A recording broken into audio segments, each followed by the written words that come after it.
Because Jesuit actions are centered on blind obedience to their superiors, they are told that they will never be held accountable for anything they do, not even by God.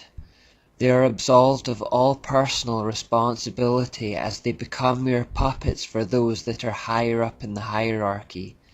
A professor told a student who was studying under him to become a Catholic priest, "You will never have to give an account to God for actions you do by the order of your legitimate superiors. If they were to deceive you, being themselves deceived, they alone would be responsible for the error you have committed. Your sin would be imputed to you as long as you follow the golden rule that is a base for all Christian philosophy and perfection, humility and obedience."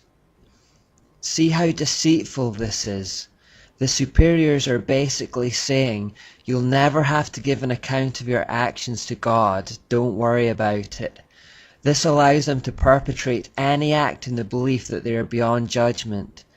If their superior tells them to carry out a murder, they think that if they obey, then God will not hold them accountable and will instead blame the superior.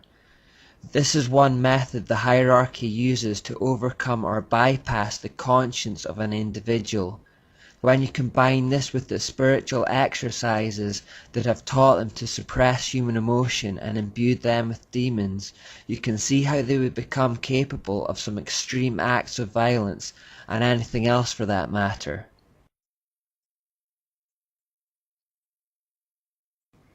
A second vital principle for Jesuits can be summed up in the phrase, "The end justifies the means." Remember this one, it's very important. Before this maxim, the ideas of absolute right and wrong completely vanish. Conceivably, there is no crime or atrocity that is not allowed as long as it is for the greater glory of God. In fact, the sins that achieve the right result become holy in the eyes of the Jesuit, no matter how disgusting. You can lie, cheat, steal, rape or murder, but if the ends are the right ones in their eyes, then the means are justified. This exact concept also exists in Islam, where lying, deception, murder and other atrocities become acceptable if it furthers the cause of Allah on the earth. A third twisted principle of the Jesuits is probabilism. If a Jesuit has in mind to do something but knows it is very probably illegal, if he can find the merest hint that it may not be, he is allowed to continue with his action. For example, if he consults 100 teachers or doctors about his intended action and 99 say that it would be unlawful, but then one tells him that it may not be, he can act on that 1% probability that it is in fact lawful.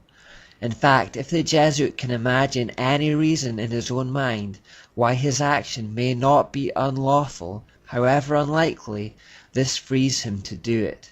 It's a form of self-deception, lying to yourself to try to keep the conscience clear. Fourthly, there is the idea of directing the intention. This is the idea that if the person meditates on something holy while they perpetrate something evil, the soul contracts no guilt or stain. Therefore the Jesuit can kill someone or lie or cheat or steal, but as long as he is focusing on something holy at the time in his mind, their soul remains white as snow. Again, such is the depth of deceit within the Jesuit system that they deceive even themselves. Fifthly and finally, there is the doctrine of equivocation or mental reservation. This policy allows the Jesuits to follow a secret policy while stating something completely different to the outside world. This is directly from the mysteries where secret doctrines and purposes were hidden under double meanings and secret symbols that seem quite innocent to the uninitiated.